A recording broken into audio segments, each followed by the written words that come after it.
Mungkin suatu saat ketika tarikan dunia tidak kuat lagi, takana dewa nasihat itu. Jangan ditolak. Kini mungkin lun faham, mana tahu biswa. Kan hidup ku kan tak data saja. Kini dek kebetulan lagi sedang menurun. Tiba ni mendaki kalau sasa angok kok ketekana isu. Tapi kalau dari awal kita sudah menolak nasihat, maka malanglah orang itu di dalam hidup. Orang memberi sesuatu yang tidak akan mengurangi kepadanya, berpantang pula menerimanya. Nah, itu gambaran bagaimana mukmin.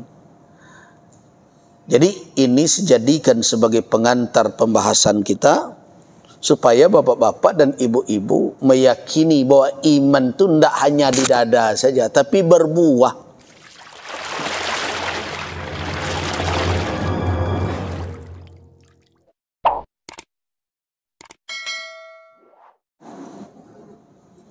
Assalamualaikum warahmatullahi wabarakatuh.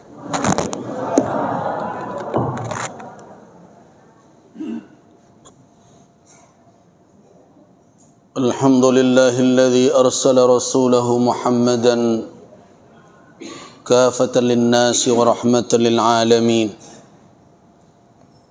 Faja'alahu basyiran wa nadhira wa sirajan munira. Faman amana bihi wattaba'a faqad naja. Wa man asa وابتغى هدى في غير هديه فقد ضل ضلالا مبينا. أشهد أن لا إله إلا الله وأشهد أن محمد رسول الله. اللهم صل وسلم على عبدك ورسولك سيدنا وشفيعنا محمد وعلى آله وأصحابه أجمعين. أما بعد. Ibadallah, qala Allah tabaraka wa ta'ala fi kitabihil karim, istami'u ayyuhan nas litilawati. A'udzu billahi minasy syaithanir rajim. Wa ma kana lil mu'minin ولا مؤمنة إذا قضى الله ورسوله أمرا أن يكون لهم الخيرة من أمرهم ومن يعص الله ورسوله فقد ضل ضلالا مبينا. صدق الله العظيم. Ayat 36 dari surat Al-Ahzab yang menggambarkan tentang sikap orang yang beriman, baik laki-laki maupun perempuan, bila berhadapan dengan ketentuan Allah dan Rasul. Bila berhadapan dengan ketentuan Allah Azza wa Jalla dan Rasulnya Muhammad sallallahu alaihi wasallam, bagaimana sikap mereka dan apa yang sepatutnya dan seharusnya mereka ambil sebagai sikap kehidupan adalah tidak menjadikan ketentuan Allah dan Rasul sebagai salah satu alternatif, tetapi menjadikannya satu-satunya alternatif.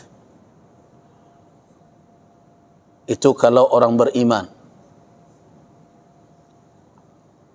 Kalau sudah berhadapan dengan qada Allah, dengan keputusan Allah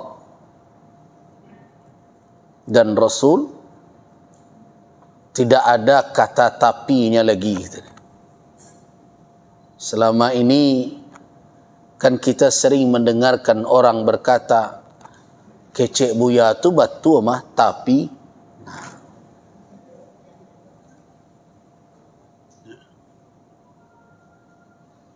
kita sedang menggalakkan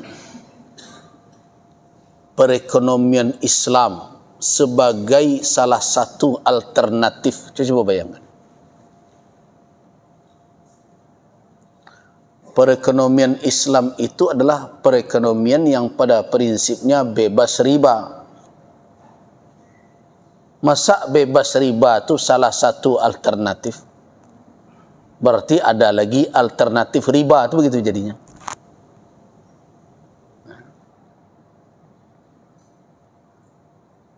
Jadi kalau orang itu benar-benar beriman, wa ma kana li mu'minin wala mu'minatin,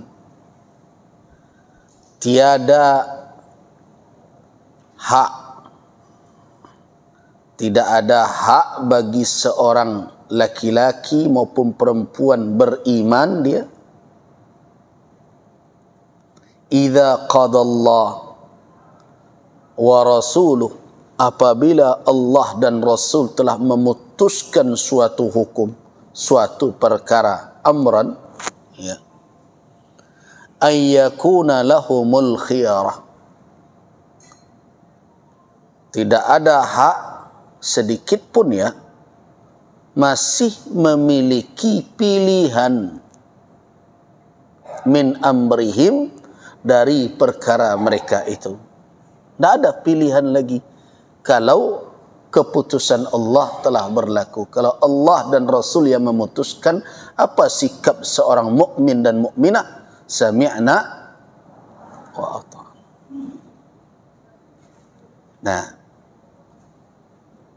kalau keluar kita dari sikap itu, berarti kita menempatkan posisi pada diri pada kelompok orang-orang yang durhaka.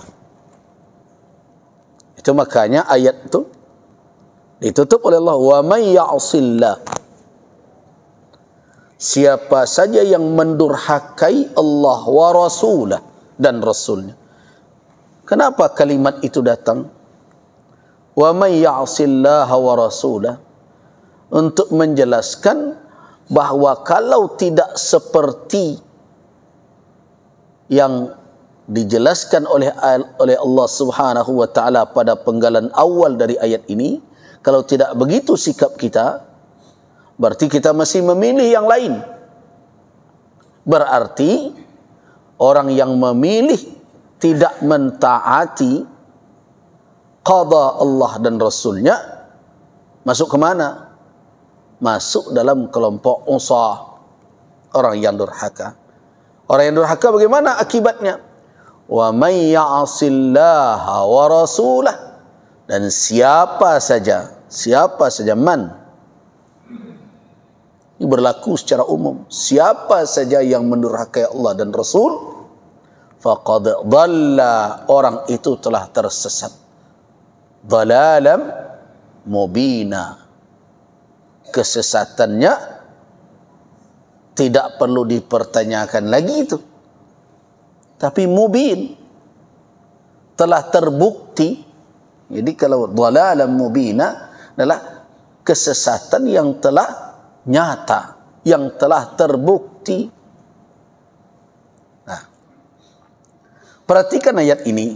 Nah, ini dalam rangka melanjutkan kajian kita tentang thamaratul iman. Ini kan pembahasan kita sekarang ini adalah thamaratul iman, buah dari keimanan bil anbiya'i war rusuli alaihimus salatu wassalam. Nah, kita kan sudah membahas tentang apa? Tentang dalil-dalil nubuwah, kenabian dan kerasulan. Sudah selesai alhamdulillah. Mulai dari mukjizat, kemudian berikutnya sirah, sampai kita juga menjelaskan rumusan Al-Imam As-Sanusi, kemudian lanjutkan Dalil yang terakhir adalah ikhbar, berita dari para nabi dan para rasul sebelumnya. Sebelum Nabi Muhammad sudah ada tentang beliau. Nah, kita cukupkan dahulu. Itulah selesai kaji, mengaji tidak dah selesai. Tapi sampai di situ dahulu pembahasan tentang dalil-dalil keimanan kita terhadap kenabian, kerasulan. Termasuk tentu yang utama adalah kenabian dan kerasulan Nabi Muhammad sallallahu alaihi wasallam. Nah, sekarang kita berpindah kepada kajian pembahasan apa buah dari keimanan itu. Nah, itu yang kita awali dengan ayat tadi. Apa buahnya? Iman itu kan punya buah. Karena kata Al-Imam Al-Hasan Al-Basri rahimahullah, iman itu bukan hanya sebatas khayal, bukan hanya sebatas dakwaan.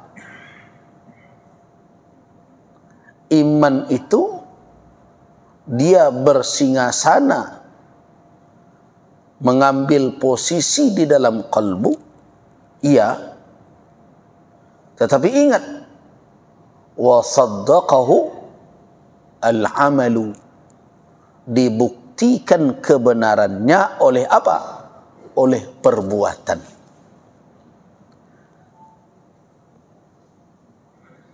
Jadi iman tidak hanya sebatas i'tiqad, keyakinan di dalam kalbu insan. Nah, iman juga berdampak kepada sikap dan perilaku. Karena itu di dalam keyakinan Ahlus Sunnah wal Jamaah, al-imanu yazid wa yanqus, naik turun dia. Yazidu bit ta'ah wa yanqusu bil ma'siyah, dia bertambah dengan ketaatan dan dia berkurang dengan kemaksiatan. Begitu iman. Jadi kalau ada orang menilai keimanan kita dari sikap dan perilaku kita, jangan salahkan orang.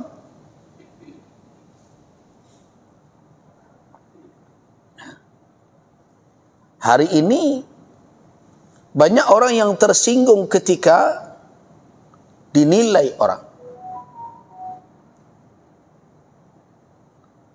dengan bahasa-bahasa, apakah kamu yang tukang masukkan orang ke surga, ke neraka? Dinasihati oleh orang, kalau kamu bersikap seperti itu, berarti imanmu lemah, imanmu berkurang, dan imanmu bisa melayang. Apa jawaban orang sekarang? Memang kamu yang tahu isi hati saya. Gitu. Jangan sok tahulah, belum tentu kita lebih bersih pula dari orang. Kan begitu? Ini bahasa-bahasa untuk membungkam orang, bernasihat dan mengingatkan. Terkadang ke ulama pun ditujukan kalimat itu. Padahal ulama menasihati itu tidak keluar dari cara Nabi. Dan sikap lahir itu betul menjadi alamat dari keberadaan iman di dalam kalbu. Benar. Bahkan petuah orang Minang saja ada nan layak menunjukkan nan batin.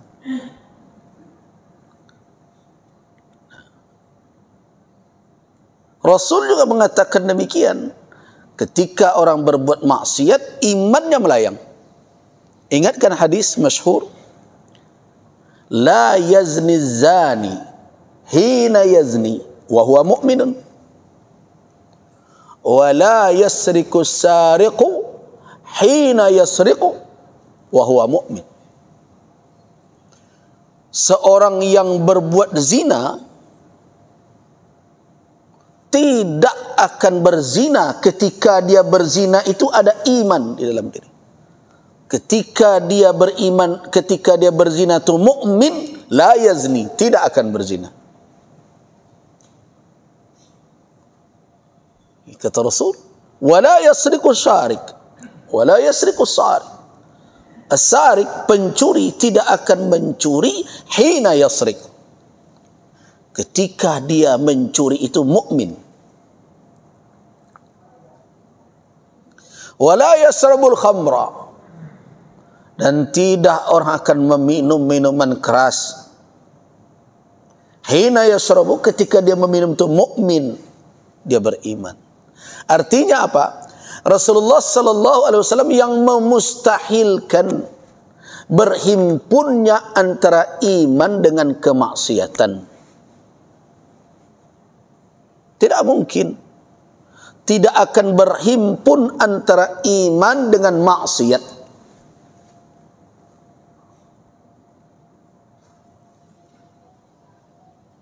Mustahil itu. Nah, itu makanya perlu kita kaji tentang thamaratul iman. Apa buah iman? Nah, ini banyak orang yang mendakwakan masih beriman, tapi pekerjaannya bertolak belakang dengan konsekuensi keimanan itu. Jadi karena itu saya tidak heran kalau hari ini di antara ulama ada yang mengangkat kajian-kajian. Tidak sedikit orang yang bersyahadat tapi membatalkan syahadatnya sendiri. Apakah kajian itu radikal? Tidak radikal itu. Perlu didengar. Kalau betullah orang mengatakan asyhadu an la ilaha illallah, lepas tu segala jimat dari badannya. Jauh dia dari segala bentuk perbuatan meminta keselamatan kepada selain Allah. Nah, ini yang perlu kita fahami supaya jangan antara umat dengan ulama malah diperhadap-hadapkan dengan narasi-narasi yang sebenarnya tidak berdasar kepada agama. Tidak ada dasar di dalam agama bahwa orang berbuat maksiat, mendurhaka kepada Allah, kemudian dia katakan bahwa dia punya keimanan yang penting di dalam.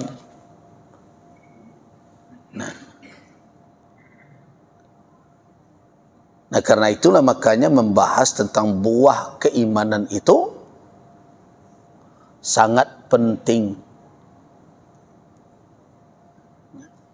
Nah, dari ayat tadi dapat kita lihat bahwa iman itu melahirkan apa? Ridha bima qadallahu wa rasuluh. Keridhaan terhadap apa yang telah diputuskan oleh Allah dan Rasul. Kalau sudah ada ketentuan Allah, tidak ada lagi hak kita untuk memilih selain keputusan itu.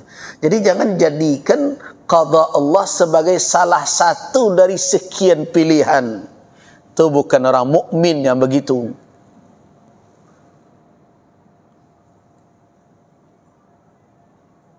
Nah, bukan orang mukmin yang begitu.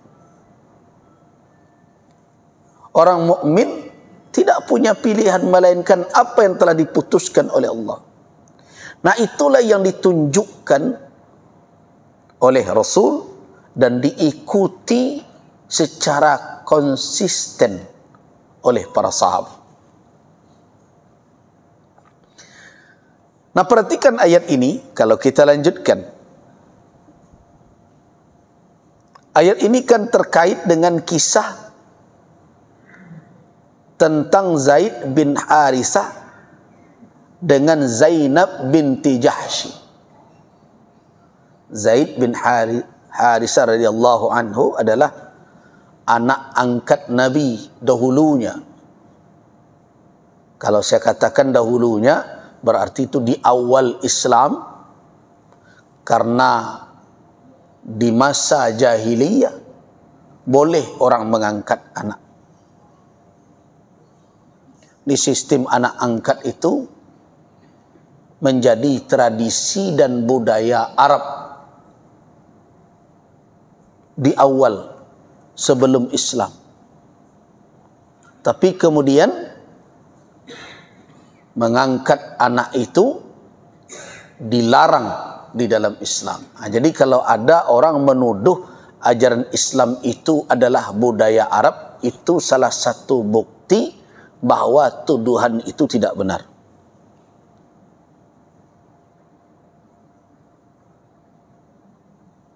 Jadi tidak semua budaya Arab itu diterima di dalam Islam. Salah satunya itu budaya mengangkat anak. Nah, dibatalkan oleh Allah. Padahal Rasul sallallahu alaihi wasallam telah mengangkat Zaid bin Harisah. Bahkan ma'ruf di kalangan masyarakat Makkah, Zaid bin Harisah itu ketika diangkat oleh Nabi sebagai anak, malah pakai Zaid bin Muhammad. Ketika dibatalkan sistem itu, maka dikembalikan ud'uhum li'abaihim. Panggil mereka kembali dengan nasab kepada bapak mereka itu, maka jadi Zaid bin Harisah. Jadi bapak dan ibu-ibu sekarang banyak ini kasus ini. Orang mengambil anak orang lain, apakah di rumah sakit atau di kampung, anak saudara dan berbagai macam. Ya, alasannya kalau kita dengarkan bagus, demi menyelamatkan, menolong keluarga yang susah, hibah melihat anak terlunta, bagus. Tapi jangan tanggung-tanggung beramal.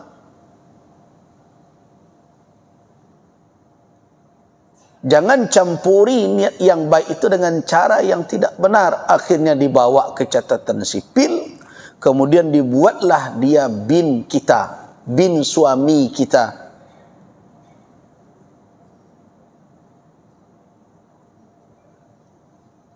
Itu tidak dibenarkan di dalam syariat Islam.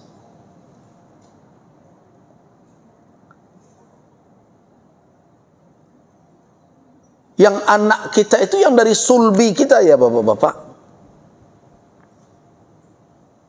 Yang tidak dari sulbi kita bukan anak kita.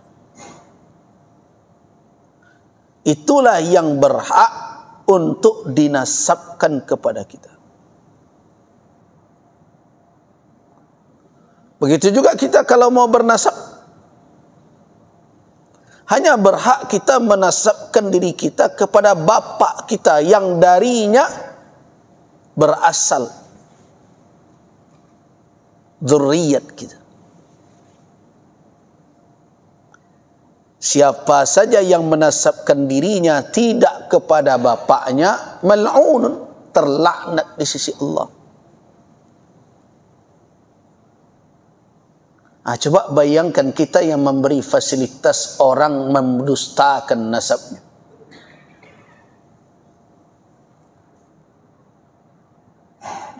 Karena itu saya mengajak yang terlanjur itu perbaiki.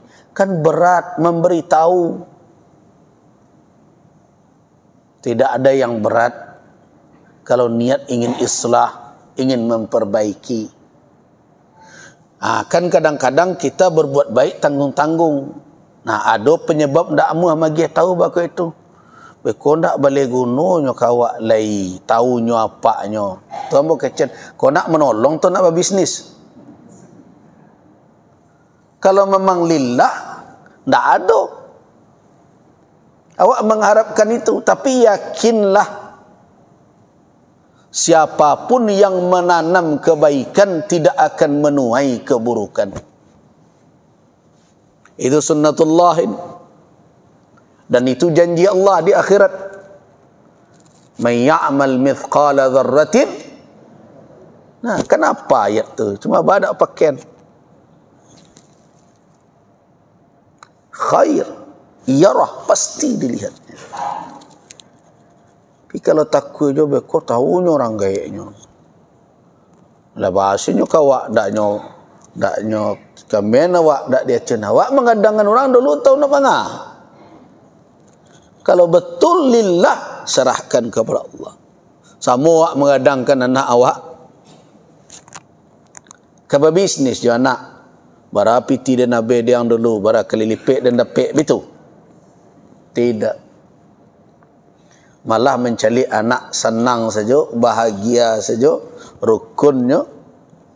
Itulah jadi ubik panik itu dari orang tua. Begitu tulus.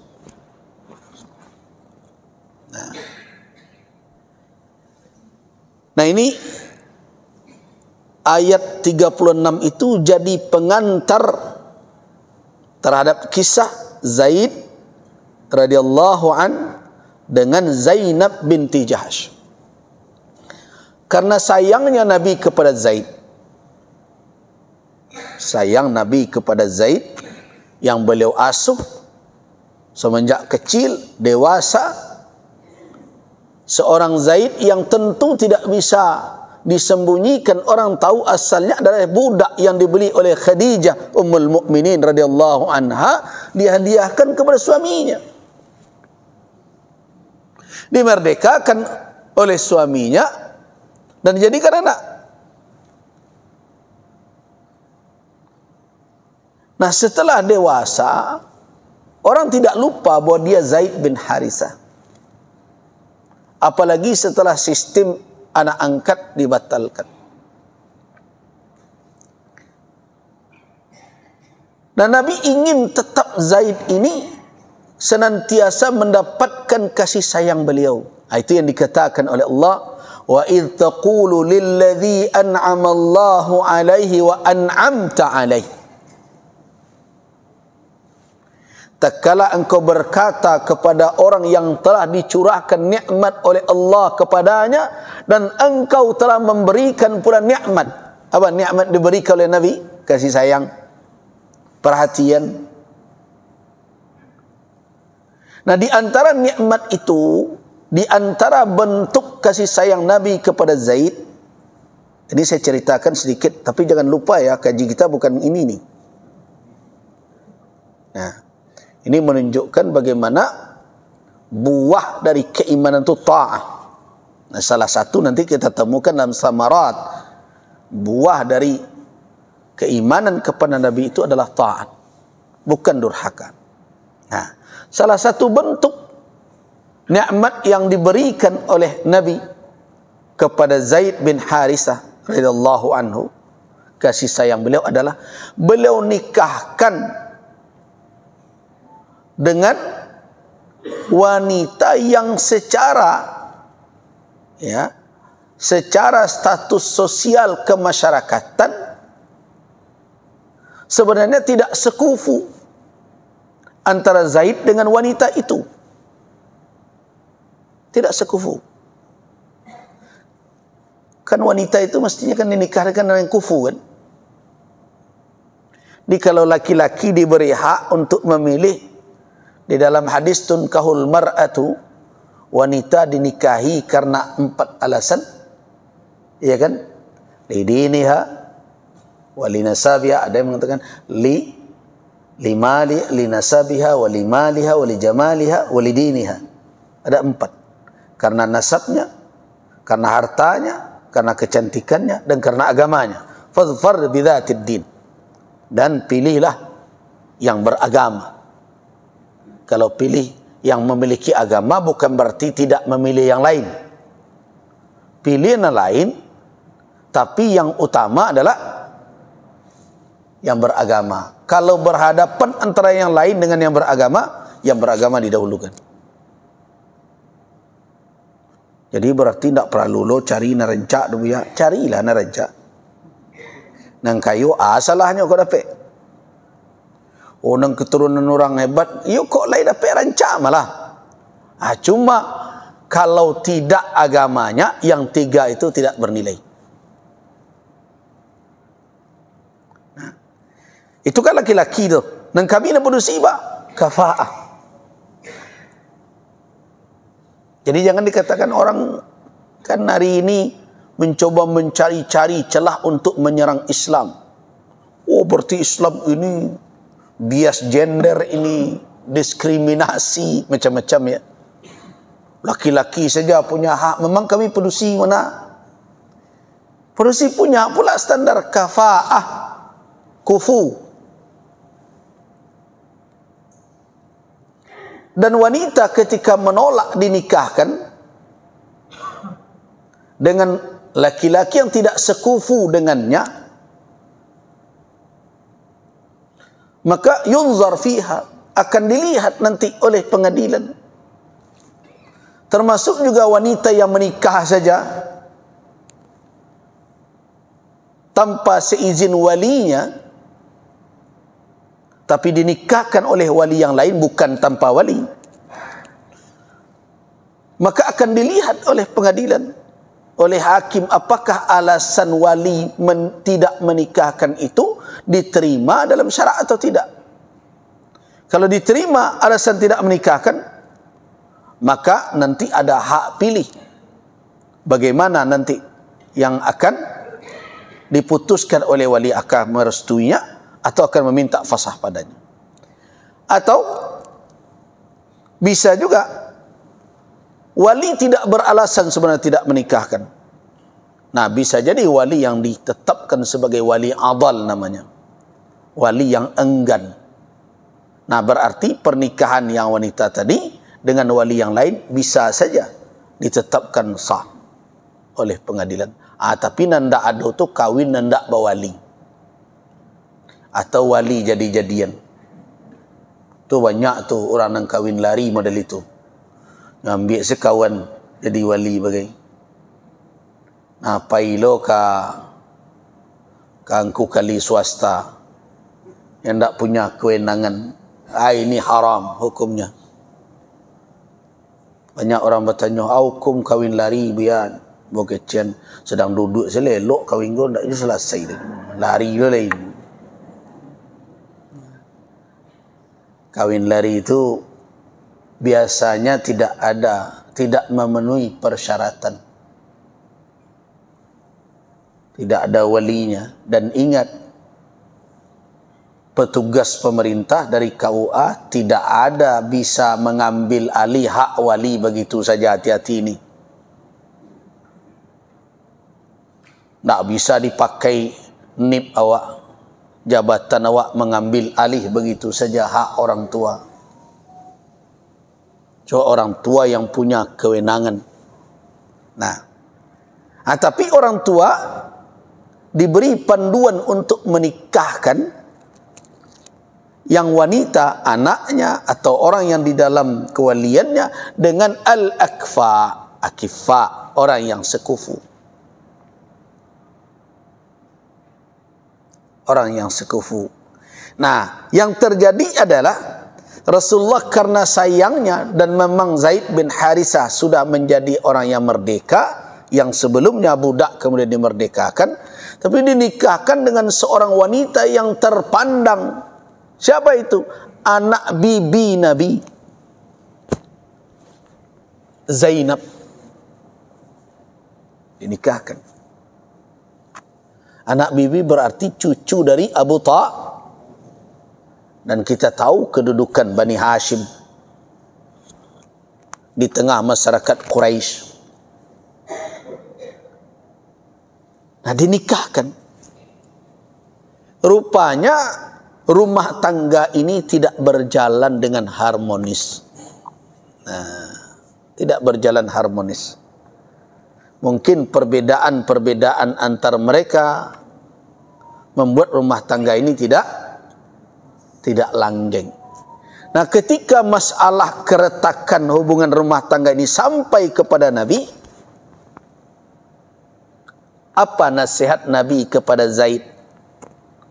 Padahal Allah Subhanahu wa taala telah memberitahukan kepada nabinya bahwa nasib rumah tangga Zaid ini akan begini, akan berakhir. Kolaka karam kau. Sudah diberitahukan oleh Allah. Sudah diperlihatkan oleh Allah. Dan bahkan sudah ada pemberitahuan dari Allah Subhanahu wa taala bahwa Zainab itu akan menjadi istri beliau, dan itu di samping sebagai istri, beliau dinikahkan oleh Allah dengan Zainab, dan pernikahan beliau itu menjadi bukti dan petunjuk bahwa anak angkat tidak lagi bisa disamakan dengan kedudukannya sebagai anak kandung. Artinya dibatalkan dengan itu. Sebab mantan menantu tidak ada, Pak.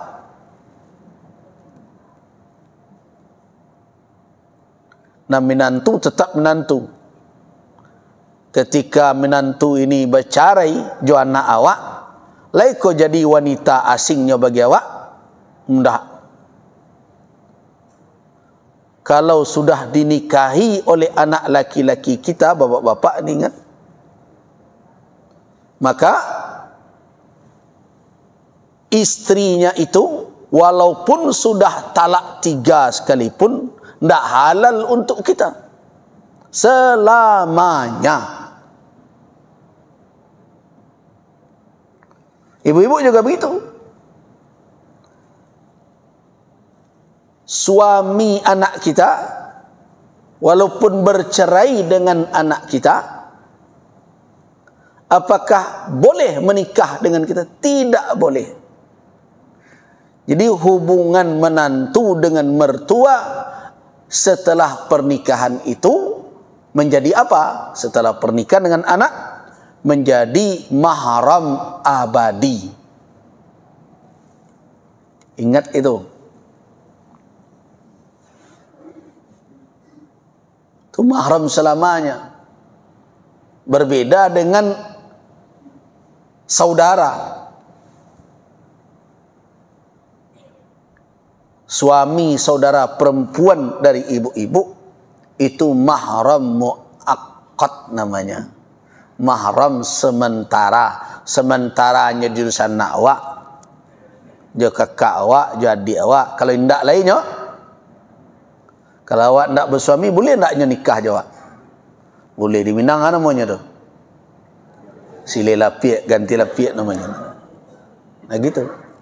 Nah ingat. Nah itu kan kalau dibawakan suasananya, peristiwa itu kepada suasana masyarakat Arab ketika itu, berat menjelaskan. Karena itu Nabi mencoba mengambil langkah dahulu untuk mencoba mendamaikan. Amsik alaika zaujak, pertahankan istrimu. Itu kata Nabi, pertahankan istrimu wahai Zaid, gitu. Nah. Wattaqillah, bertakwalah kepada Allah. Itu arahan Nabi. Padahal beliau sudah tahu apa yang akan terjadi. Allah memberitahukan, wa tukhfi fi nafsika mallahu mubdih, dan engkau sembunyikan dalam diri engkau apa yang telah abda, yang telah diperlihatkan, yang telah diberitahukan oleh Allah. Wa takhshan nas, dan engkau khawatir kepada orang banyak. Khawatir. Wallahu ahaqqu an takhsha, padahal Allah lah yang paling berhak untuk engkau khawatiri, untuk engkau takuti. Nah, berarti Nabi SAW dalam ayat ini ditegur oleh Allah. Kenapa engkau ragu demi mempertimbangkan kata orang, pandangan, padahal Allah sudah memberitahukan. Tidak patut engkau katakan. Berdosakah Nabi? Tidak. Nabi mencoba mencari cara bagaimana rumah tangga ini masih bertahan.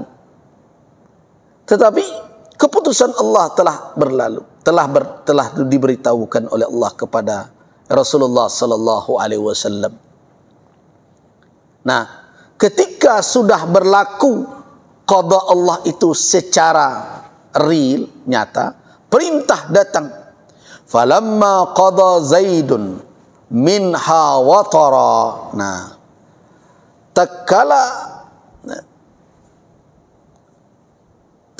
Zaid telah mengakhiri keperluannya, artinya Zaid tidak mau lagi, tidak membutuhkan lagi, tidak berkeinginan lagi untuk melanjutkan pernikahan dengan Zainab, maka zawwajnakaha, kami nikahkan engkau dengannya. Jadi kalau ditanya orang, siapakah wanita istri Nabi yang dinikahkan langsung oleh Allah dengan Nabi sallallahu alaihi wasallam? Zainab binti Jahsh, anak bibi beliau.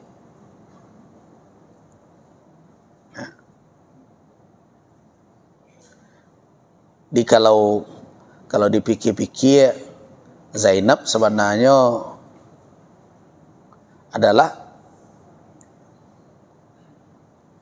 anak bibi dari Rasul sallallahu alaihi wasallam. Ibunya bersaudara dengan ayah Nabi, dinikahkan oleh Allah. Nah, wa kana amrullahi maf'ula. Ini adalah ketentuan Allah yang harus efektif berjalan. Untuk apa gunanya? Likai la yakuna 'alal mu'minina harajun fi azwaji ad'iyaihim. Coba bayangkan, supaya jangan ada kesulitan kelak bagi orang beriman terkait dengan istri anak-anak dakwaan. Jadi anak angkat itu cuma dakwaan saja, mendakwakan sebagai anak, tidak ada hakikat sebenarnya. Nah, karena itu tidak berlaku lagi sistem itu. Yang ada silakan, mau mengasuh anak orang silakan, anak asuh. Tapi ingat, dia ajnabi, dia orang asing. Jadi ibu-ibu kalau sudah dewasa, anak itu sudah tahu dia dengan aurat wanita, tidak lagi halal untuk menyingkapkan, memperlihatkan aurat kepada anak tersebut kalau berlainan jenis. Bapak-bapak juga demikian. Kau ndak wasu anak orang lah, kadangnya cium-cium je lagi. Nah, dia sudah asing. Nah, walaupun rumit, walaupun berat, dan ketentuan ini boleh dikatakan secara sosial kemasyarakatan adalah keputusan yang membalikkan tradisi yang bertahan sekian lama. Berat itu. Tapi ini qada Allah. Apakah ada pilihan? Tidak ada. Itu makanya ditutup oleh Allah, wa kana amrullahi maf'ula. Perintah Allah harus dijalankan. Nah, itulah iman. Nah, setelah kaum muslimin tahu bahwa ini adalah qada Allah, keputusan Allah, dan harus dijalankan, mereka rida dengan itu. Tidak ada protes lagi. Kalau dulu di masa jahiliyah dilakukan, dinikahinya istri anaknya, aib itu. Tapi setelah ketentuan Allah berlaku dan perintah Allah harus berjalan, wa kana amrullahi maf'ula, apa yang telah menjadi ketetapan Allah mesti berlaku demikian. Tidak ada pilihan. Itu makanya, karena ini masalah sangat berat secara sosial kemasyarakatan, diawali oleh Allah dengan bagaimana sikap orang beriman semestinya menyikapi. Jadi jangan karena cemas dengan pandangan orang, cemas dengan tuduhan orang, cemas dengan ini, khawatir dengan itu, akhirnya ketentuan Allah yang ditinggalkan. Itu mukmin kayak demikian? Tidak.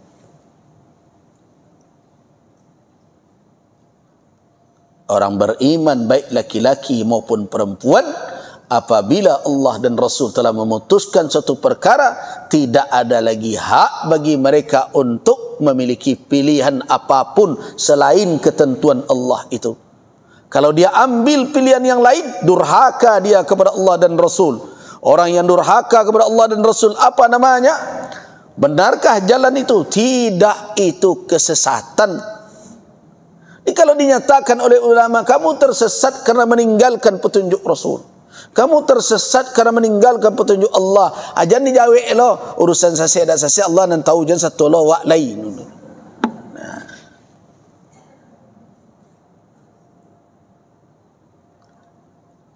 Jadi sikap kita harus kita sesuaikan sebenarnya dengan dakwaan keimanan kita. Kondak awak setiap hari melanggar ketentuan Allah, ana menjadi tuntunan dari Islam, kita abaikan. Tetapi ketika dikatakan oleh orang, kamu tidak lagi Muslim dengan cara begitu, marah. Tidak kamu yang membagi-bagi surga untuk orang, kamu mengkafir-kafirkan orang. Jangan jadikan nasihat itu sebagai musuh kita. Mungkin dalam suatu waktu hati kita belum punya kesadaran, bisa jadi terlalu kuat tarikan dunia, tapi jangan ditolak. Saya sarankan begitu. Bisa jadi dalam suatu waktu karena kuatnya tarikan dunia, bari awak menerima, tapi jangan ditolak. Terimalah walaupun pahit. Mungkin suatu saat ketika tarikan dunia tidak kuat lagi, takana ada awak nasihat itu. Jangan ditolak. Kini mungkin lun faham, mana tahu biswa. Kan hidup kau kan tak data saja. Kini dek kebetulan lagi sedang menurun. Tiba ni mendaki kalau sasa angok kok ketekana isu. Tapi kalau dari awal kita sudah menolak nasihat, maka malanglah orang itu di dalam hidup. Orang memberi sesuatu yang tidak akan mengurangi kepadanya, berpantang pula menerimanya. Nah, itu gambaran bagaimana mukmin. Jadi ini dijadikan sebagai pengantar pembahasan kita, supaya bapak-bapak dan ibu-ibu meyakini bahwa iman itu tidak hanya di dada saja, tapi berbuah. Nah, buah itulah yang dilihat oleh orang. Nah, buah itu. Jadi ketika orang melihat itu dan kemudian menyatakan sikap atas apa yang dilihatnya, jangan tersinggung. Nah, kenapa? Karena orang melihat apa yang kamu perbuat. Urusan di dalam hatimu memang Allah yang tahu dengan kamu. Allah yang maha tahu. Tetapi perkara sikap dan perilakumu tidak bisa kamu sembunyikan. Nah, perhatikan firman Allah Subhanahu wa taala dalam surat At-Taubah ayat 105 ini. Wa qul i'malu fasayarallahu 'amalakum wa rasuluhu wal mu'minun wa saturadduna ila 'alimil ghaibi wasyahadati fayunabbi'ukum bima kuntum ta'malun. Dan katakanlah, beramallah kamu sekalian, maka Allah dan Rasulnya serta orang-orang yang beriman akan melihat amalanmu itu. Jadi orang beriman melihat. Betul tak ini orang ini mukmin? Betul tak orang ini bertaubat?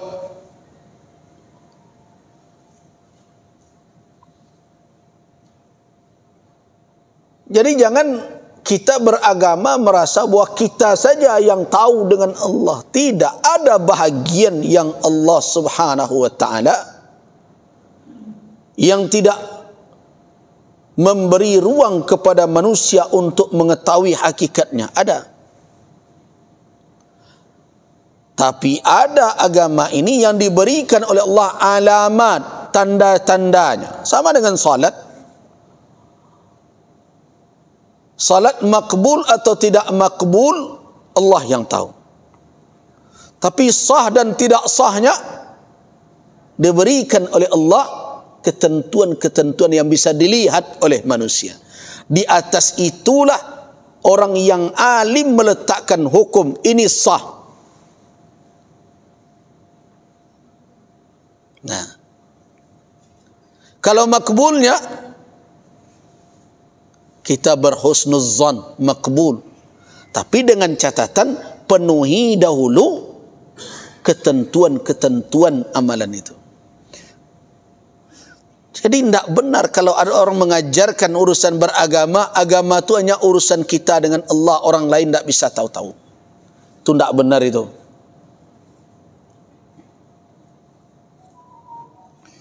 Jadi saya heran hari ini, banyak hal-hal seperti itu yang dikembang-kembangkan dan itu ditangkap oleh sebagian. Yang saya sedihkan malah yang menangkap itu orang-orang yang menjadi pemimpin, yang menjadi tokoh.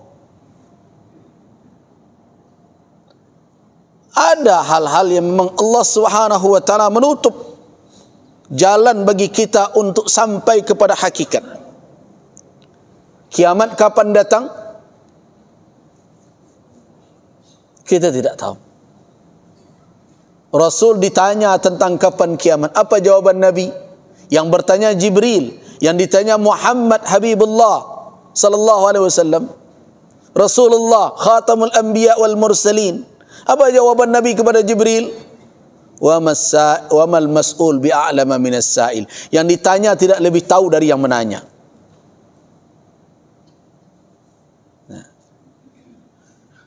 Ditanya tentang ruh.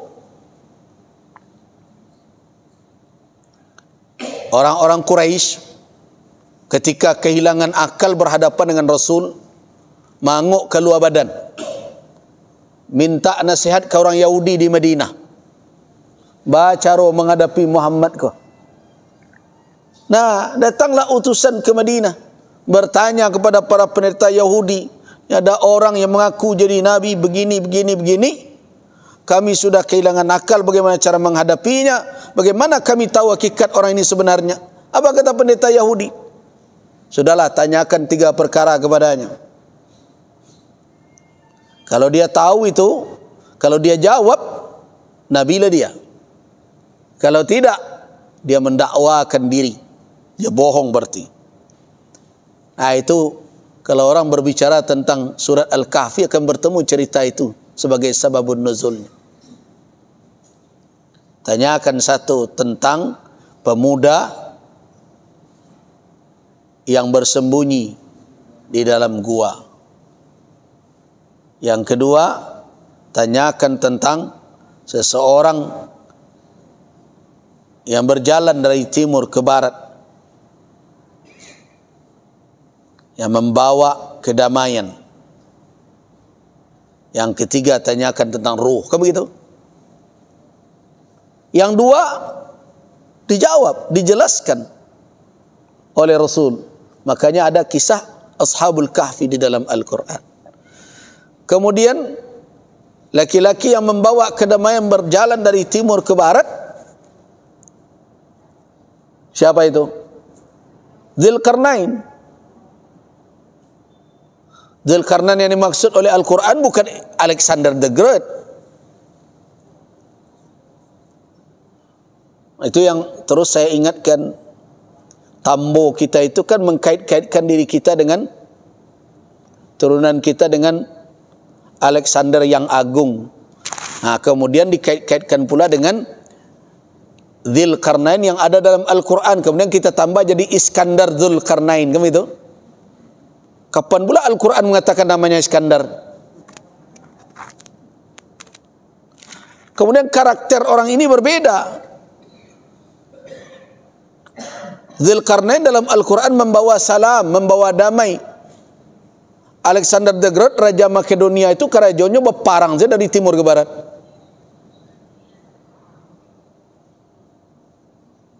Kemudian apa lagi? Dzulkarnain ini adalah muwahhid, penganut ajaran tauhid. Alexander the Great apa agamanya? Pagan, penyembah patung-patung dan dewa-dewa. Anan Marumi Manawak membacanya adalah Alexander the Great itu dikabarkan adalah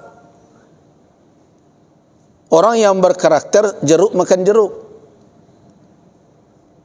Masa itu kecekan Dzulkarnain di dalam Al-Quranul Karim? Dua karakter yang bertolak belakang, tidak itu. Tapi apakah hubungan orang Minang, suku Minang ada dengan Dzulkarnain di dalam Al-Quranul Karim? Ya kalau dicari kemungkinannya ada saja. Mencari rumah gadang awak, bertanduk-tanduk, bisa jadi Dzulkarnain. Wallahu a'lam. Riwayatnya ya samola bak cerita banda orang dan dibandakan dari lasan jo ka orang nambo ka bakam duto mo ndak satu itu selain itu. Yang jelas saraf kemuliaan masyarakat Minangkabau tidak dengan itu. Kemuliaan masyarakat Minangkabau adalah komitmen memakai syarak dan menjadikan dia sebagai pakaian keseharian. Itu nan syarak mengatur ada memakai, itulah kemuliaan masyarakat Minang. Jadi jangan dialih-alih kena lain-lain. Kalau dialih ke keturunan baru ngacam sama sadonyo, kalau dalam keyakinan awak sama keturunan Nabi wak sadonyo ke Nabi Adam. Nah, jadi ada hal-hal yang itu dibentangkan kepada manusia dan dibentangkan jalan kepada manusia untuk melakukan penelitian, pengkajian, berusaha untuk sampai kepada ilmu yang disebut dengan ilmu kasabi namanya. Tapi ada hal-hal yang itu tidak dalam jangkauan ilmu manusia dalam konsep trial and error, coba cari tahu, tetapi ini membutuhkan apa? Wahyu dari Allah Subhanahu wa taala. Dan itu tidak semuanya diberitahukan oleh Allah demi untuk manusia itu sendiri. Nah, di antaranya roh. Yas'alunaka 'anir roh, qulir ruhu min amri rabbi, sebatas itu. Dikunci oleh Allah dengan apa? Wa ma utitu minal ilmi illa qalilan. Nah, begitu. Jadi dalam beragama ada ranah-ranah yang bisa kita sampai kepada hakikatnya sebagaimana ilmu yang ada pada kita dengan menggunakan alat-alat indrawi kita, dan ada bagian-bagian yang kita alat indrawi kita hanya bisa mencari tahu alamatnya. Lebih dari itu, setelah alamat atau ayat-ayatnya menunjukkan kebenarannya, di situ masuk ranah keimanan, meyakini kebenaran itu. Jadi kalau ada orang bertanya, kawak di masa rugo tu cola tunjuan kambo bombo kasinan, yang bisa kita tunjukkan adalah ayatnya, buktinya,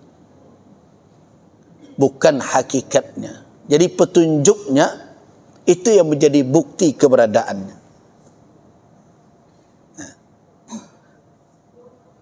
Ibarat hangatnya api, mungkin apinya tidak terlihat, tetapi ketika kita merasakan hawanya, kita bisa menerka, oh di balik itu ada api.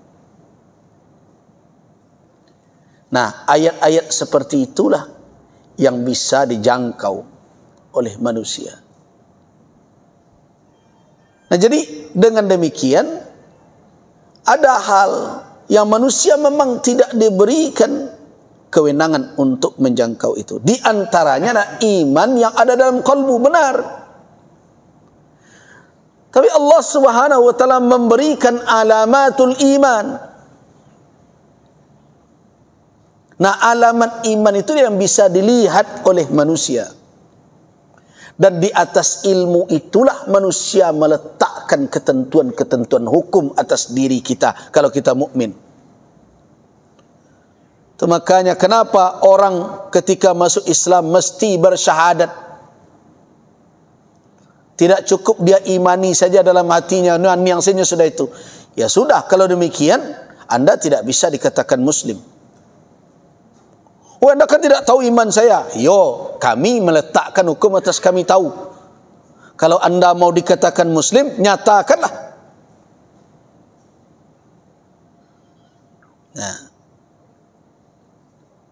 itu makanya perkara amal bisa dijangkau. Di atas itu orang meletakkan hukum. Jadi jangan ada lagi reaksi-reaksi ketika dinasihati orang, ketika kita keliru, bantu awak senang tahu asyati orang. Tidak, orang tidak tahu, tidak sampai ke situ. Yang tahu orang adalah perbuatanmu. Nah, jadi bisa dikatakan kami memang tidak tahu dengan isi hatimu. Isi hatimu adalah urusanmu dengan Rabbmu. Tapi kami mencalik parangaimu. Itu makanya saya heran betul. Hukum hari ini kadang-kadang terlalu dominan mengatakan ada bermaksud baik, tidak bermaksud baik. Nyo kalaulah ado tampak karajo jalih bersulu sama tuari galanggang sama orang banyak mengkasih baik dak kasih baik dak detong le tu. Sama je orang mentalak ya. Nyo talak bininya dengan kalimat yang sharih. Ini umpama dia katakan aku jatuhkan talak padamu. Kalimat jalih. Tahu bercara ilai. Nah, tak halal wak berhubungan. Kan jalih tu tak don. Tu sudah itu besoknya nyasanya. Makasih amu tak talak tak diterima oleh tu. Tak ada terima oleh tu. Jadi ketika satu perkara muncul seperti sekarang, sudah jelas-jelas dia melakukan perbuatannya terlihat berbagai macam. Nah, kemudian untuk melepaskan, ini yang saya sedihkan kadang hukum di negeri ini, untuk meringankan, untuk melepaskan bacari. Oh, dia tidak berniat, dia tidak bermaksud. Nah, padahal kerajonya dah ada nak menunjukkan serupa itu dah. Aba buat alibi namanya. Nah, kalau perbuatannya sudah menunjukkan tidak ada keraguan lagi, maka itulah hukumnya. Gitu juga. Makanya Allah katakan beramallah kamu. Nah, beramallah kamu. Kepada siapa? Allah katakan itu, Allah suruh katakan kepada orang yang bertaubat. Lihat ayat sebelumnya. Alam ya'lamu, tidakkah mereka tahu annallahu wa yaqbalut taubah, Allah yang menerima taubat an ibadihi dari hambanya, wa ya'khudhu sadaqat, annallahu wat-tawwabur rahim, dan mengambil sedekah, dan Allah dialah yang maha penerima taubat dan maha menyayangi. Nah, katakanlah beramallah kamu. Jadi orang bertaubat, orang yang benar menyadari kekeliruannya, suruh mereka beramal. Nah, apa yang akan dilihat setelah itu? Amal. Allah melihat, Rasul melihat, dan orang beriman juga melihat. Berarti manusia beriman juga melihat apakah orang ini benar-benar kembali. Jadi kalau perbuatannya bertolak belakang dengan pernyataan taubatnya, apakah ada hak dia mengatakan, oh kamu jangan lihat perbuatan saya, hati saya Allah yang tahu? Tidak benar. Berarti pernyataan itu bertolak belakang dengan Al-Quranul Karim. Allah Subhanahu wa taala malah mengatakan Allah akan melihat, Rasul akan melihat amal kamu, dan orang-orang yang beriman akan melihat. Berarti orang beriman ada ilmu untuk melihat komitmen orang ini. Nah, begitulah iman. Iman punya buah yang bisa menjadi patokan. Betul tidak iman itu ada di dalam kalbunya. Apa yang menjadi buah pertama? Nah, pembahasan kita ini saja dulu. Yang pertama nih, al-mahabbah.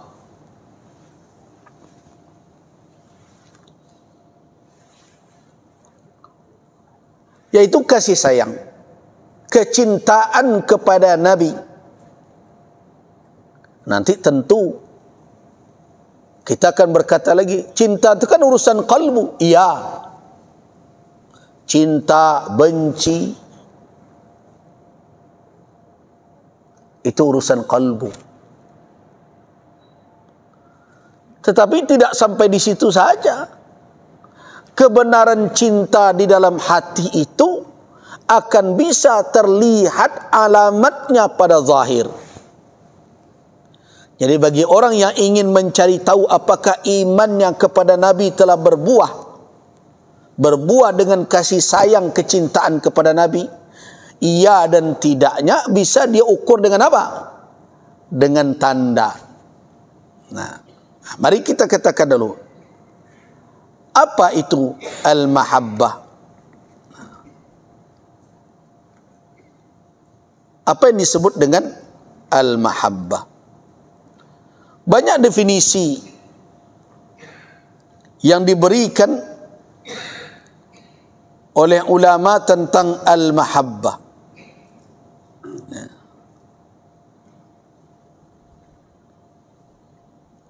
Mahabbah adalah mailu qalb, kecenderungan hati seseorang kepada yang lain. Kecenderungan hati seseorang kepada yang lain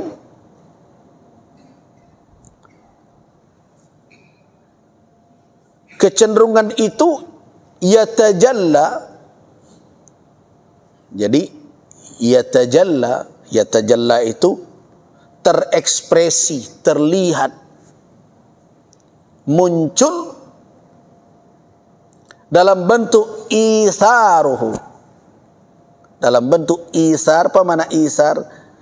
Lebih mengutamakan, mengedepankan al-mahbub yang dicintai daripada yang lain. Lebih mengutamakan. Jadi kalau orang ada cenderung hatinya, kemudian lahir sikap lebih mengedepankan dalam segala hal, dalam waktu, dalam berbagai macam.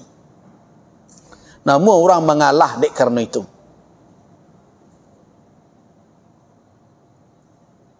Itu salah satu definisi. Jadi ada kecenderungan kalbu yang berakibat orang lebih mendahulukan, mengutamakan, meninggikan. Nah, kan itu yang banyak. Kalau dipilih, ibu-ibu ado nasi sesuo, anak lapa, awak lapa. Dek sayang kanak, biarlah nak makan. Awak, biar bertahan. Nah, itu isar namanya. Mengutamakan.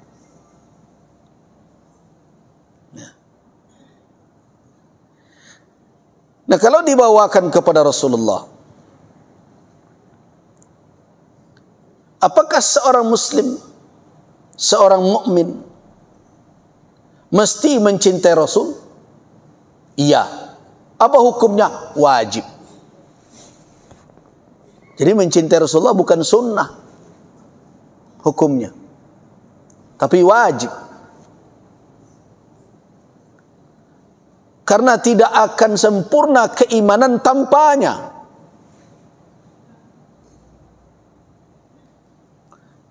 La yu'minu ahadukum hatta akuna ahabba ilaihi min waladihi wa walidihi wan nasi ajmain. La yu'minu ahadukum.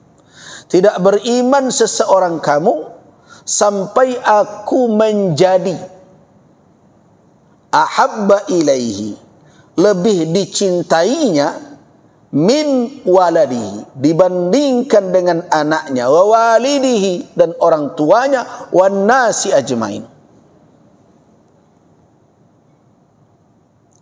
Bahkan dalam ayat lain, dari dirinya sendiri. Umar bin Al-Khattab satu kali datang, ya Rasulullah, inni uhibbuka. Ya Rasulullah, saya sayang kepadamu melebihi dari orang tua saya, dari anak saya, dari manusia lain. Tapi dari diri saya,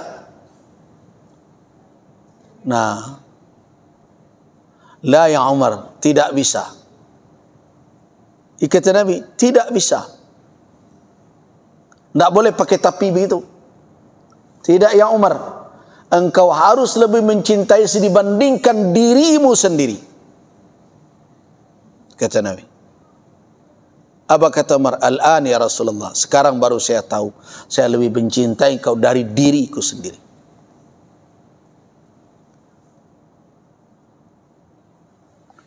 Begitu tuntutan cinta kepada Nabi.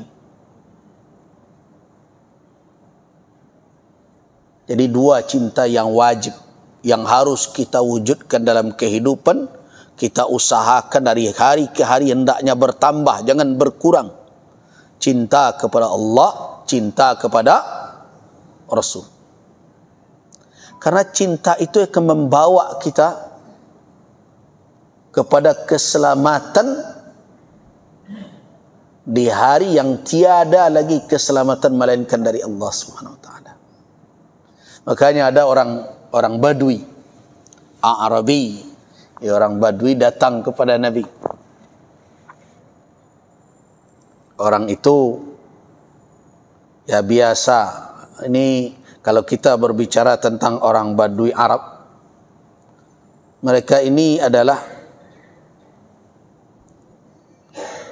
satu, polos. Ini karakter orang Badui Arab, polos, apa adanya. Yang kedua, bijak, fasih, berbicara, berbahasa Arabnya talaqa, fasih. Kemudian berikutnya adalah ya terus terang, dan terkadang tampak kecerdasannya. Nah, ya karena karakter mereka seperti itu, bertanya apa adanya. Kalau sahabat tentu menimbang-nimbang apa yang akan ditanyakan. Nah, akhirnya kalau datanglah orang-orang Arab seperti itu ke hadapan Nabi, para sahabat banyak mengelilingi Rasulullah mendengarkan pertanyaan orang Arab Badui tersebut. Nah, satu kali mereka berkumpul, orang Arab Badui datang, tapi bertanya tentang apa? Tentang kapan hari kiamat. Jadi datang dia ke hadapan Nabi, dan itu pertanyaan yang bagi para sahabat itu segan mereka menanyakan. Di samping mereka juga sudah tahu tentang apa yang akan dijawab oleh Rasul sallallahu alaihi wasallam. Nah, ketika itu, ketika ditanya, mata sa'ah ya Rasulullah, kapan kiamat itu tiba? Nah, kita kan tahu Jibril saja ketika bertanya, Nabi malah menjawab, mal mas'ul bi'a'lam minas sa'il, yang ditanya tidak lebih tahu dari yang menanya. Ini orang Badui bertanya itu, sahabat ingin mendengar apa ya jawaban Rasul, tapi ternyata Rasul mengatakan, ma'a'adatta laha. Nah, kalau memang kiamat itu tiba, apa yang engkau siapkan untuknya. Jadi itu jawaban Rasul. Apa yang engkau siapkan kalau memang kiamat itu datang? Dan secara polos orang Badui ini mengatakan inni uhibbuka, atau dalam hal lain, saya tidak menyiapkan yang banyak-banyak untuk itu. Yang saya siapkan adalah inni uhibbuk, saya sayang kepada engkau ya Rasul. Dan ketika mendengarkan itu, apa kata Nabi sallallahu alaihi wasallam? Innaka ma'aman tuhib. Nah, ini yang membuat sahabat gembira sekali. Engkau akan bersama dengan orang yang engkau cintai. Nah, innaka ma'aman tuhib. Engkau akan bersama orang yang engkau cintai. Para sahabat yang lain mendengar, kami mencintai engkau ya Rasulullah.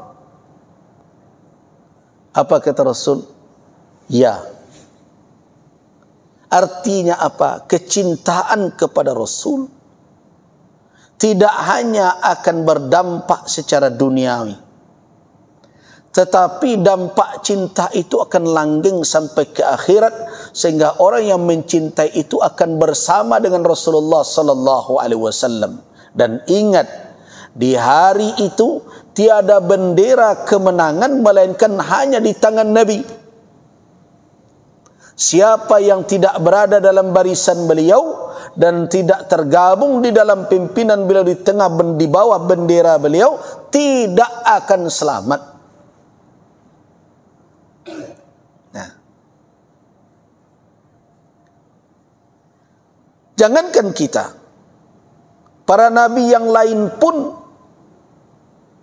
bergantung mereka dengan Rasulullah sallallahu alaihi wasallam sebagai saksi atas tugas-tugas mereka.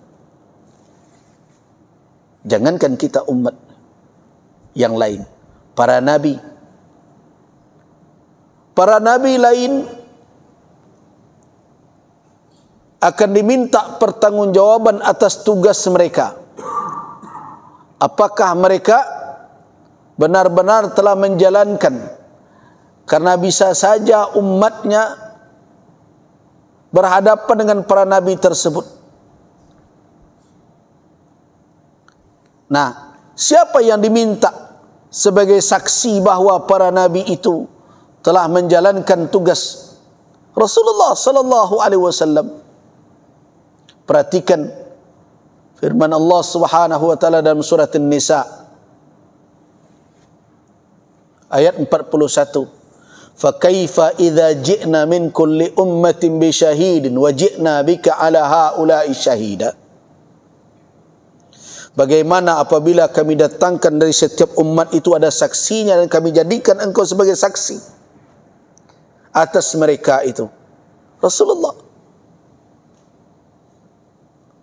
Jadi tidak mengherankan kalau Nabi mengatakan ana sayyidu waladi Adam, sayalah penghulu anak cucu Adam. La fakhar, tidak sombong beliau mengatakan itu. Wa biyadi liwa'ul hamd, di tangan saya liwa, bendera pujian. Nah, kalau orang ingin untuk mendapatkan keselamatan, maka wajib bagi dia mencintai Rasulullah sallallahu alaihi wasallam.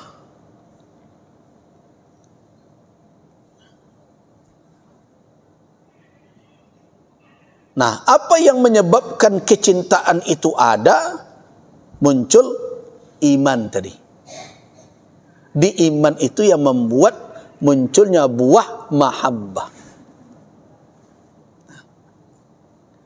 Bagaimana kita tahu bahwa iman kita telah melahirkan mahabbah, melahirkan kecintaan kepada Nabi? Lihat dalam sikap dan perilaku kita.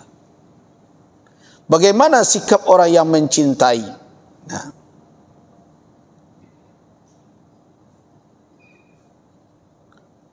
Sikap orang yang mencintai. Yang pertama, alamat orang yang mencintai itu.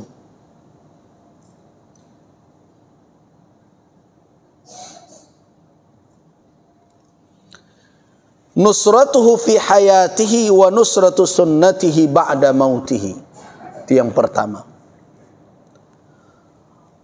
Orang yang benar-benar mencintai Rasulullah adalah orang-orang yang mau menjadi ansarnya, yang menjadi penolongnya fi hayatihi, di masa hidupnya, dan yang menjadi pembela ajarannya dan sunnahnya setelah wafatnya.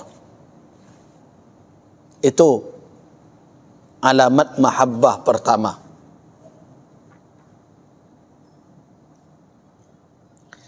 Itu yang menjadi petunjuk benar tak orang ini telah ada rasa cinta di dalam kalbunya terhadap Nabi. Nusratuhu fi hayatihi wa nusratu sunnatihi ba'da mautihi. Ini orang yang sayang. Coba lihat. Di dalam kehidupan kan bisa jadi buktikan. Kalau orang yang batu sayang je seseorang setelah meninggal, saya jagonya tu. Bajunya, wah sayang je orang tua wak. Tinggal dulu peninggalan nampak di tabayang. Wah warasian jo, ko peninggalan ranggai embo. Ikut titipan, ikut petunjuk ranggai embo. Gitu alamat tu, dalilul mahabbah namanya itu. Jadi kalau ada orang mengaku sayang, tapi apa yang menjadi titipan, apa yang menjadi petunjuk tidak dalam pengamalannya, berarti itu mahabbah kadzibah. Itu kecintaan yang dusta. Orang yang sayang ke Nabi pasti istiqamah dengan petunjuk Nabi, membelanya. Semasa hidup mereka mau berkorban jiwa. Itu yang ditunjukkan oleh sahabat. Jadi kalau orang mau melihat siapakah orang-orang yang secara hakiki mencintai Nabi, para sahabat beliau. Cinta Nabi kepada para sahabat benar-benar berbalas. Cinta Nabi kawak banyak Nabi bertepuk tangan sebelah saja. Sayang beliau ndak tabado dan sayang awak bainggo-inggo. Janda mengaku memang kenyataan model itu. Contoh sederhana, petang bo nampak ada ibu-ibu berjilbab tapi pakai rok mini.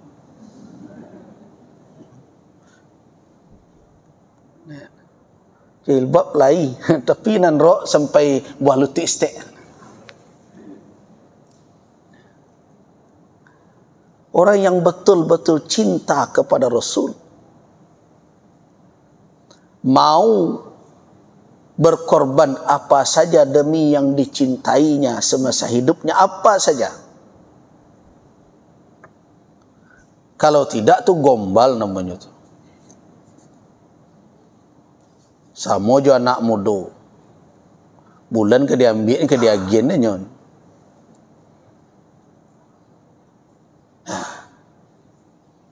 Apa saja lautan api akan aku seberangi. Hujan saja tak tiba tu. Nah, itu kebohongan manusia bisa digombal dengan itu. Tapi keimanan, kecintaan kepada Rasul. Kalau cinta Rasul kepada kita, tidak ada kabutnya sedikit pun. Bersih, tulus.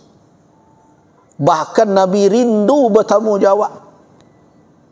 Rasulullah rindu bertemu. Di dalam hadis beliau katakan, udittu, ingin saya, rindu, muncul kerinduan dan keinginan Nabi untuk bertemu, an alqa, untuk bertemu dengan ikhwani, dengan saudara-saudaraku. Itu dikatakan oleh Nabi di hadapan para sahabat. Nah, ingin saya berjumpa dengan saudara-saudaraku.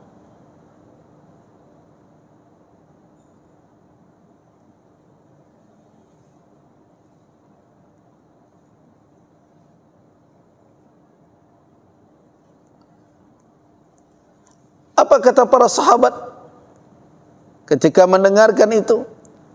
Alasna ikhwanaka ya Rasulullah, bukankah kami saudara-saudara engkau? Kata Nabi, la, antum ashabi, kamu adalah para sahabatku. Jadi kata Nabi, antum ashabi, kamu adalah para sahabatku. Nah, wa ikhwani, sedangkan saudara-saudaraku siapa orangnya? Alladzina amanu bi wa lam yarawni, orang-orang yang beriman denganku tapi tidak melihatku.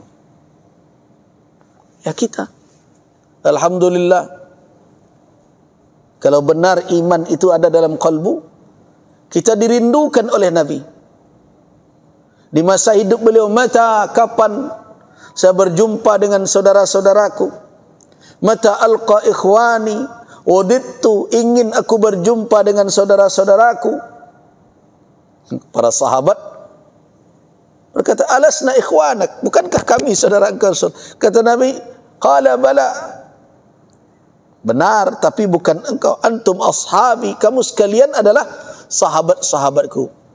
Wa ikhwani, sedangkan saudara-saudaraku siapa mereka? Alladzina amanu bi, orang-orang yang beriman denganku, walam yarawni, tapi belum melihatku. Nah, begitu sayang, begitu cinta, dan tidak berbatas di dunia, sampai di akhirat kelak. Bahkan diriwayatkan Rasulullah sallallahu alaihi wasallam gelisah.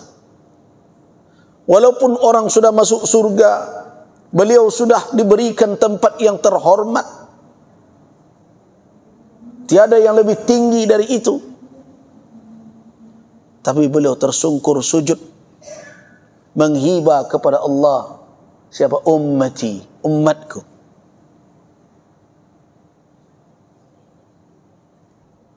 Umatku. Kita akan mendengar hadis bagaimana manusia merasa tidak cukup dengan amal yang mereka perbuat di akhirat. Mereka mau mencari orang yang bisa menjadi jalan untuk meminta syafaat, keringanan dari Allah atas beban di hari kiamat yang begitu berat. Berputar beratus tahun lamanya mencari Adam alaihissalam di yaumil mahsyar itu. Mencari orang dalam sebanyak itu ya bukan pekerjaan ringan. Bertemu, tapi ternyata Adam tidak bisa memberikan. Yang kalian minta tidak ada padaku. Adam malu menyebutkan kesalahannya ketika dilarang mendekati pohon kayu, dia langgar. Carilah pada Nuh. Nuh pun menyebutkan kesalahannya, tidak ada pada saya yang kalian minta, saya tidak bisa. Carilah Ibrahim. Ibrahim menyebutkan pula kesalahannya, dia tidak bisa. Begitu juga datanglah kepada Musa. Musa juga demikian. Kata Musa, carilah Isa alaihissalam. Ketika bertemu Isa, Isa tidak menyebutkan kekeliruannya, tapi dia mengatakan yang kalian cari tidak ada pada saya. Carilah kepada Muhammad. Nah, ketika bertemu dengan Rasul, baru Rasulullah sallallahu alaihi wasallam kata, halumma, mari ya ummati, ya ummatku. Nah, itu yang dikatakan syafa'ah uzma nanti, syafaat terbesar. Siapa? Rasul.